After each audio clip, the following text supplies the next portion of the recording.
11 o'clock. Thank you for tuning in. There was a story in the news yesterday about a nursing home in Houston, or in the Houston area, that was flooded from Hurricane Harvey.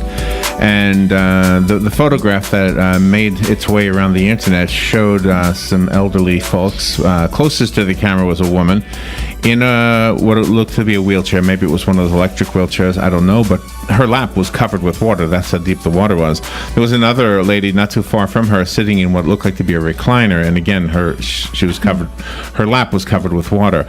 The daughter of the woman closest to the camera, he lives here in Florida, and she couldn't believe that her mother was in a nursing home that was flooded to that point and they weren't evacuating. Yeah. So she called and somebody told her, we've called for help, but we were told there's nobody who can do anything right now. They're too busy.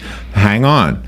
Well, she took it upon herself, the daughter, to take that picture that somebody sent to her, and she blasted it everywhere, and it became viral, and you may have seen it yourself. It was in the news on several different news sources. And so one woman, the action of one woman, got somebody in the Houston area, and I'm sure they had their hands full, so I'm not trying to be judgmental here.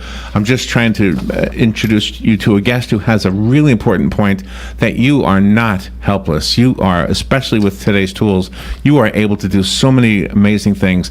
And I love what the book is showing to all of us. It's called The Power of Onlyness. Nilofer Merchant is the author of the book. She is an innovation expert. She was ranked by Thinkers 50 as one of the world's leading thinkers. She worked for and advised companies like Apple and Autodesk. Her 2013 TED Talk, Sitting is the Smoking of Our Generation, is one of the top 10, in the top 10% of all the most viewed TED Talks, and I've looked at a lot of them. Nilofer Merchant, what an honor to have you on our show. Again, the book is called The Power of Onlyness. Good morning, Nilofer. Good morning, Larry. Where are you? Where are you calling from? Hopefully not Houston. California. No, thank goodness. But I think the story you just shared was so inspiring. I hope we come back to it. No, I'm calling from California this morning. Say that again. I didn't hear what you said. I couldn't understand it. I'm calling from California this morning. California. Okay. Are you on a speakerphone by chance? I'm not. I'm on a cell phone, though, unfortunately. Okay, yeah, it sounded, whatever you just did sounded a little better. I love the message that you're giving us, and the power of onlyness. I love the expression. I'm assuming you coined it. I mean, that was possible in Abraham Lincoln's time, but not as much as it is now. We've really reached the point where we can really do things as individuals. It's true. So it's a term I coined back in 2011, 2012. Trying to capture this economic shift that was happening, the ideas are the fuel of our current growth. And of course, where do ideas come from? They come from that spot in the world only we stand. The problem is, for literally thousands of years, a lot of our onlys were told they didn't count.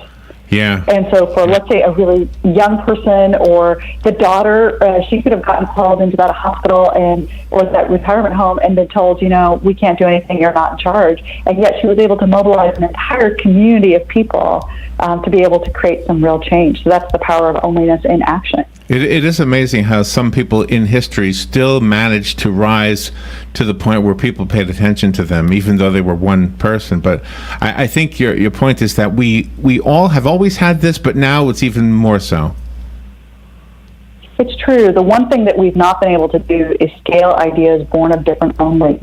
So onlyness is this moment in time where, through distributed networks, you were giving a perfect example of it, in social media, where you can actually find other people who care about the same things. In Houston, certainly about making sure we take care of the people in that retirement home. I see all these wonderful boats showing up to Houston to come participate, but we can do this across any idea, not just a mission critical, desperate moment that we're having.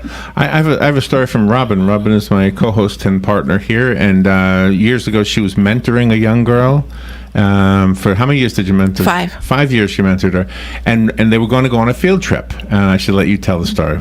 Tell the story, because I'll tell you the end. Robin wrote a letter and changed the course. There was somebody who committed suicide, right? Right. She was in the government class, and her teacher committed suicide. And then the school said, "Well, no, we can't send you to the state conference or anything because we have no teacher."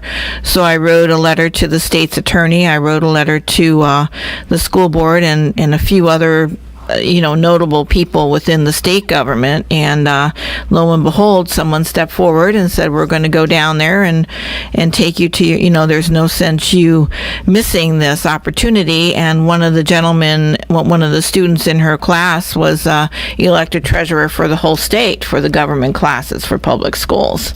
So you have to, take things into your own hands to do something. Yeah, and this is the opportunity that a lot of us have. So this is a big shift that we're seeing today.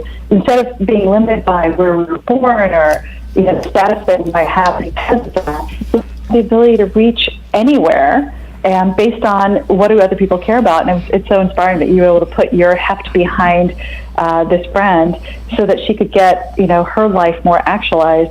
It's now something we can do across everything. So in fact, in researching Onlyness, I found over 300 stories, so I could pick the 20 that ultimately came in the book.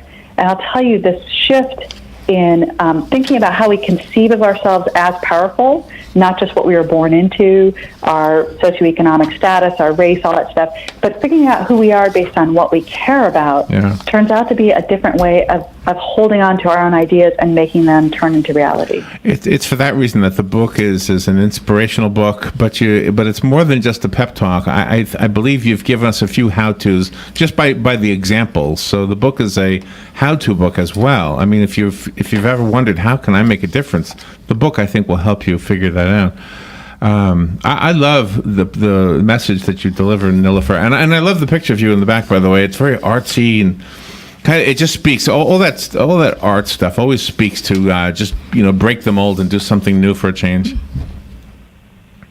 Well, I'm hoping that this set of inspirational stories that embed within the research and instructions of how to follow your own path will help all of us to bring the best of ourselves into the world. And you've got a great quote: "Make it loud enough and strong enough to dent the world."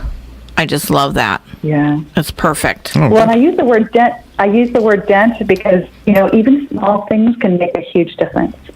Exactly. Yeah. People have to have the courage to go forward with those small things, and you're enabling them to do that. What was the line? A pebble in the ocean must cause some kind of a stir. So you just whatever you do, make a difference, make a noise. Nilofer Merchant. The book is called "The Power of Onlyness." Call me if you want the copy that was sent to me. The rest of us have to go buy it. Nilofer, give us a website so we can buy the book. Nilofermerchant.com, NILOFERMERCHANT, Nilofermerchant.com. Easy enough, and we'll make sure we put this up as a podcast so it'll be easy for people to see. Thank you so much, and we'll be right back. This is WOCA Ocala. Fox News Radio, I'm Chris Foster. People in 6 Houston neighborhoods are told it's a good idea to leave with water being released from 2 reservoirs. The intent is to maintain the ability to control releases to the extent possible before uncontrolled releases would begin. Dr. Edmund Roussos with the U.S. Army Corps of Engineers. There's more rain falling, too, through Thursday from what was Hurricane